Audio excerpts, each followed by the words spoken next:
यह कहानी उस अद्भुत महापुरुष की है जो साधु भी थे और महायोद्धा भी, जो ब्राह्मण होकर भी अधर्म के सबसे बड़े संहारक थे, जिन्होंने शास्त्र को जीवन का मार्ग बनाया और शस्त्र को धर्म की ढाल, जिनकी तपस्या से भगवान प्रसन्न होते थे और क्रोध से अहंकारी राजाओं का अभिमान चूर चूर हो जाता था। यह कहानी उस महापुरुष की जिसने पिता की आज्ञा को सर्वोच्च धर्म मानकर अपनी मां का वध कर दिया था और फिर अपने तपोबल से उन्हीं को जीवित किया। यह कहानी उस ताकतवर महापुरुष की जिसने 21 बार धरती को अत्याचारी क्षत्रियों से मुक्त करवाया। यह कहानी उस गुरु की जिन्होंने भीष्म, द्रोण, कर्ण जैसे महान योद्धाओं को अस्त्र शस्त्र का ज्ञान दिया। और यह वही महाप्रभु है जिनका स्वयं भगवान श्री राम से सामना तब हुआ था जब प्रभु ने शिव धनुष तोड़ा और उसके बाद जो संवाद हुआ वो संसार को धर्म, मर्यादा और शक्ति का असली अर्थ समझा।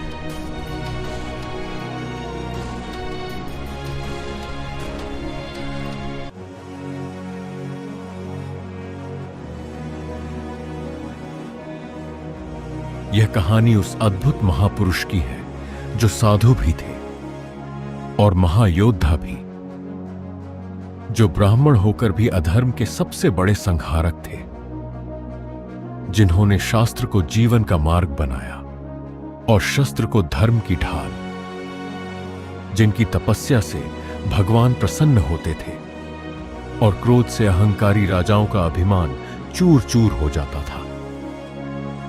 यह कहानी उस महापुरुष की जिसने पिता की आज्ञा को सर्वोच्च धर्म मानकर अपनी मां का वध कर दिया था और फिर अपने तपोबल से उन्हीं को जीवित किया। यह कहानी उस ताकतवर महापुरुष की जिसने 21 बार धरती को अत्याचारी क्षत्रियों से मुक्त करवाया।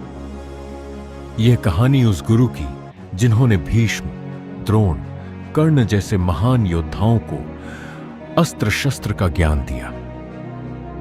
और यह वही महाप्रभु है जिनका स्वयं भगवान श्री राम से सामना तब हुआ था जब प्रभु ने शिव धनुष तोड़ा और उसके बाद जो संवाद हुआ वो संसार को धर्म, मर्यादा और शक्ति का असली अर्थ समझा बैठा। ये कहानी है भगवान विष्णु के उस अवतार की जो राम नाम से जन्मे, लेकिन धनुष नहीं परशु लेकर आए और फिर महान चिरंजीवी भगवान परशुराम कहलाए। परशुराम भगवान के जन्म से पहले उस युग में धरती पर न्याय खत्म हो चुका था। राजाओं का शासन था। राजा खुद को भगवान मानने लगे थे। सिंहासन पर बैठते ही उनके अंदर का मानव मर जाता था। अहंकार जीवित हो जाता था। प्रजा उनकी दृष्टि में मनुष्य नहीं, केवल कर वसूलने का साधन थी। ब्राह्मणों के साथ अपमान हो रहा था।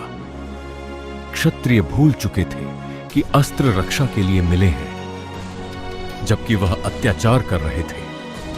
और यही सीमाएं जब टूटने लगीं, तब भगवान विष्णु ने संतुलन लौटाने के लिए एक ऐसे अवतार को भेजने का संकल्प लिया जो स्वयं ब्राह्मण होकर अधर्म के विरुद्ध सबसे बड़े प्रचंड योद्धा बने।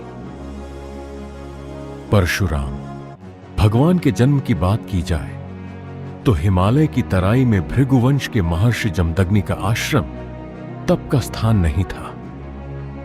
वो धर्म की जीवित पाठशाला थी। इनकी माता का नाम रेणुका था, जो त्याग, मर्यादा और संयम की मूरत थी। और यहीं पर एक बालक का जन्म होता है जिसका नाम रखा गया राम। यह सामान्य बालक नहीं था। उसकी आंखों में बालपन से अधिक युगों का दर्द और उद्देश्य था, जैसे मानो किसी महान रण को चुकाने आया हो। राम बाकी बच्चों की तरह खिलौनों में नहीं, मंत्रों में खेल रहा था। अस्त्रों को देखकर डरते नहीं थे, उन्हें समझने की कोशिश करते थे। वेद उनके लिए बोझ नहीं थे, सेवा उनके लिए त्याग नहीं थी, संयम उनके लिए नियम नहीं थे। वो उनका स्वभाव था। लेकिन इस शांति के भीतर एक अग्नि सोई रहती थी। एक दिन एक घायल हिरण आश्रम के द्वार पर आ गिरा। उसके शरीर पर राजा के बाण के निशान थे। राम ने उसे गोद में उठाकर अपने पिता से पूछा, पिताजी, राजा रक्षा करता है या फिर शिकार करता है?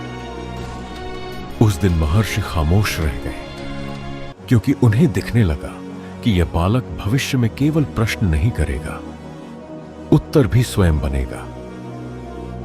इसके बाद यौवन आया और उसके साथ आया एक संकल्प, अब स्वयं को ऐसा बनाना कि संसार को बदलने का सामर्थ्य मिल सके। राम तप के लिए हिमालय चले गए। वर्षों तक बर्फ में ध्यान किया, घने वनों में उपवास किया, निर्जन शिखरों पर समाधि लगाई।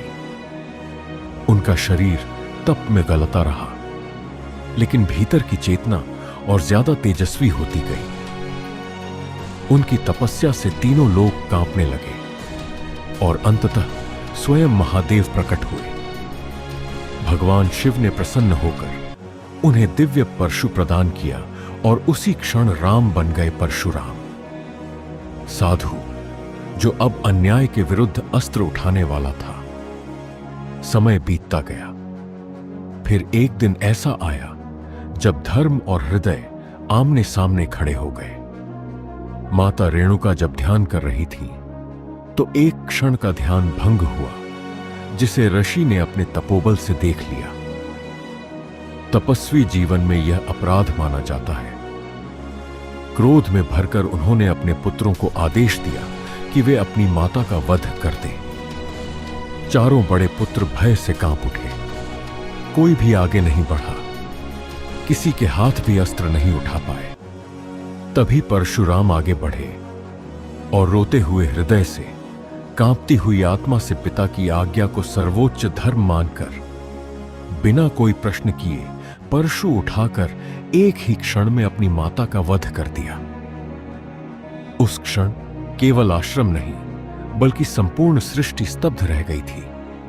कुछ समय बाद जब ऋषि का क्रोध शांत हुआ और अपनी कठोरता का बोध हुआ तो उन्होंने परशुराम से वर मांगने के लिए कहा। परशुराम ने मां को पुनर्जीवित करने, भाइयों की स्मृति शुद्ध करने, ताकि उन्हें इस घटना का स्मरण न रहे, और स्वयं के लिए चिरंजीवी रहने का वर मांगा। तीनों वर पूरे हो गए। माता जीवित हुई और परशुराम का जीवन धर्म की सबसे भयानक परीक्षा से गुजर चुका था। कुछ समय बाद महाबली राजा कार्तवीर्य अर्जुन अपने विशाल सैन्य दल के साथ उनके आश्रम पहुंचे। आश्रम की कामधेनु गाय ने उनकी और उनकी पूरी सेना को भोजन कराया। यह देखकर राजा के भीतर लोभ जाग उठा। जाते समय बलपूर्वक कामधेनु का अपहरण कर लिया। यह केवल एक गाय की चोरी नहीं बल्कि ब्रह्मतेज का अपमान था। और जब परशुराम लौटे, आश्रम को उजड़ा पाया तो उनका क्रोध जाग उठा। अकेले ही राजा के नगर में पहुंचे। युद्ध हुआ। कार्तवीर्य अर्जुन अपनी सहस्त्र भुजाओं और असंख्य अस्त्रों के साथ लड़ा, लेकिन परशुराम के सामने वो हार गया। उसका अहंकार टूट गया। लेकिन अधर्म यहां पर रुका नहीं। राजा के पुत्रों ने प्रतिशोध में ऋषि जमदग्नि का वध कर दिया, और इसी के बाद 21 बार का ऐसा संहार हुआ जहां धर्म रक्त से लिखा गया।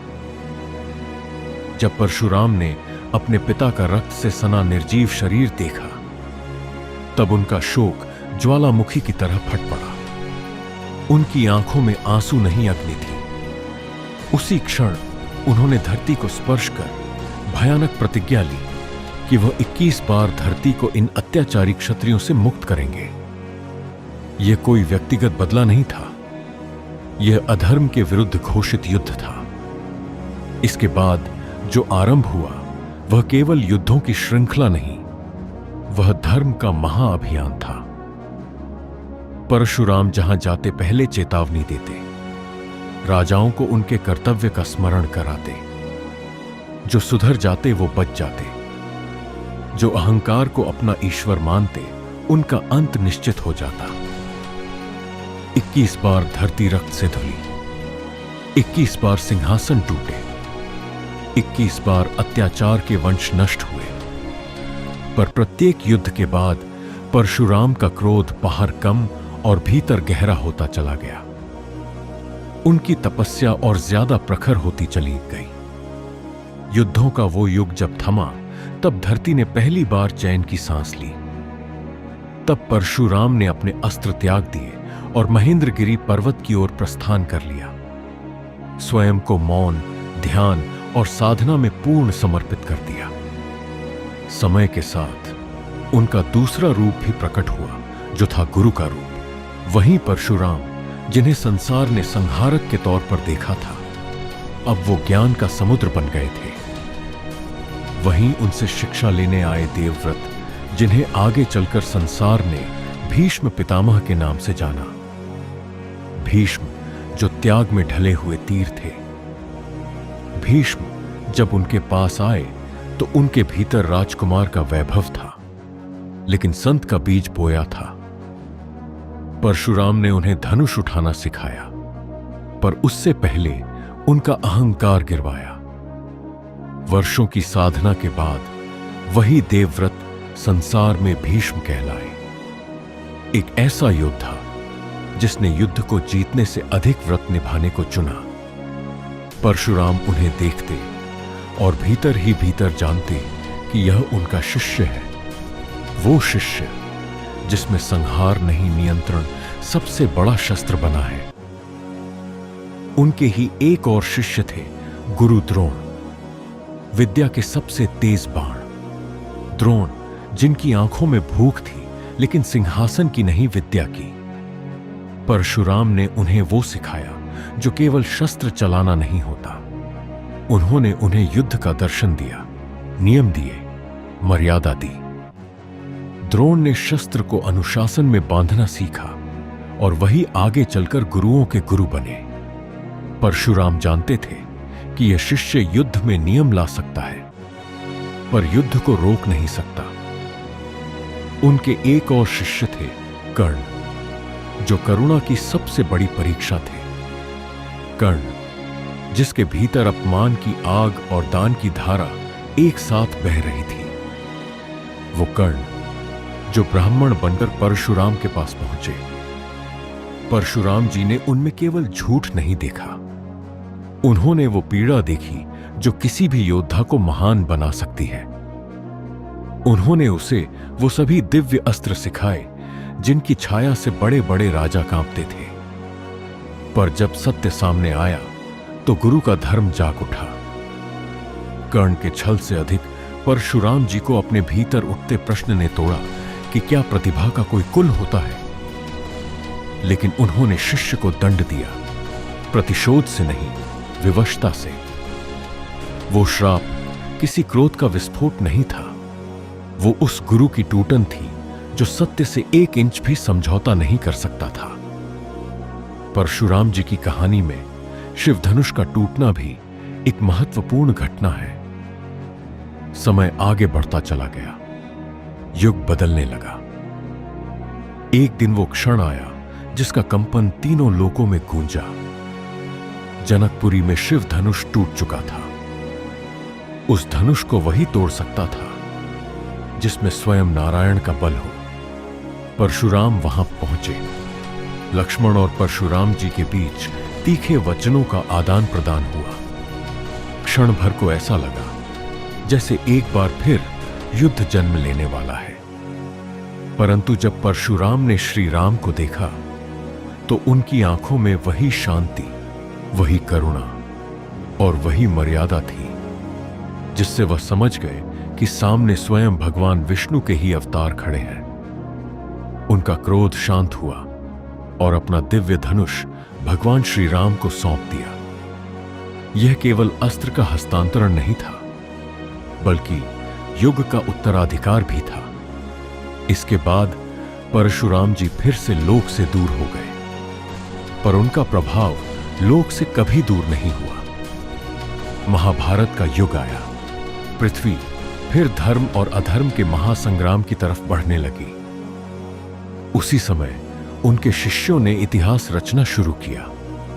देवव्रत भीष्म बने, जिन्होंने आजीवन ब्रह्मचर्य की प्रतिज्ञा लेकर हस्तिनापुर की नींव को अपने त्याग से सींचा। द्रोणाचार्य बने, जिनके धनुष से निकलने वाले बाण नियमों को परिभाषित करते थे। कर्ण, जिनके भीतर अपमान की अग्नि और दान की धारा एक साथ बहती थी। ये तीनों परशुराम की चेतना के अलग अलग प्रतिबिंब थे। एक में त्याग, दूसरे में विद्या और तीसरे में संघर्ष। हालांकि कर्ण की कथा में परशुराम जी का सबसे करुण पक्ष दिखा था, क्योंकि कर्ण को न केवल अस्त्र सिखाए बल्कि वही सम्मान दिया जो किसी राजकुमार को दिया जाता है। लेकिन जब ज्ञात हुआ था कि कर्ण क्षत्रिय था और ब्राह्मण बनकर विद्या प्राप्त की, तब परशुराम के भीतर गुरु और सत्य का द्वंद्व जागा और पीड़ा में उसे श्राप दिया था। खैर, महाभारत का युद्ध समाप्त हुआ। एक बार फिर पृथ्वी लहू से धुली। कौरव वंश नष्ट हुआ। पांडव विजयी हुए। लेकिन विजय के उस शंखनाद के भीतर भी पराजय की करुण ध्वनि छिपी थी। उसी समय परशुराम ने भीतर से अनुभव किया कि संसार अभी भी पूर्णतः शुद्ध नहीं हुआ है। अधर्म के बीज अब भी मिट्टी में छिपे हैं। वो जानते थे कि कलयुग आने वाला है, एक ऐसा युग जहां तलवार से अधिक खतरनाक होंगे शब्द, जहां युद्ध रणभूमि में नहीं मन के भीतर लड़े जाएंगे, जहां राक्षस वन में नहीं, राजमहलों में नहीं, बल्कि सामान्य मनुष्यों के भीतर पलेंगे।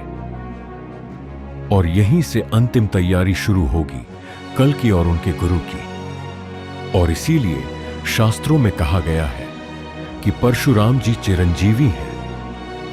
उनका शरीर नहीं, उनका संकल्प अमर है। वो महेंद्रगिरी पर तप करते हुए केवल अपने लिए नहीं, बल्कि आने वाले समय के लिए साधना कर रहे हैं। उस आने वाले युग की प्रतीक्षा कर रहे हैं जब अधर्म अपने सबसे भयानक रूप में प्रकट होगा, जब सत्य को झूठ कहा जाएगा, झूठ को नीति बनाया जाएगा, जब राजा चोर होंगे, चोर राजा कहलाएंगे, जब न्याय बिकेगा, धर्म पर हंसी उड़ाई जाएगी। वही समय होगा कल्कि का समय। और उसी समय परशुराम जी फिर प्रकट होंगे गुरु के रूप में। यह कहा जाता है जब कल्कि अवतार जन्म लेंगे तब परशुराम उन्हें अस्त्र विद्या प्रदान करेंगे।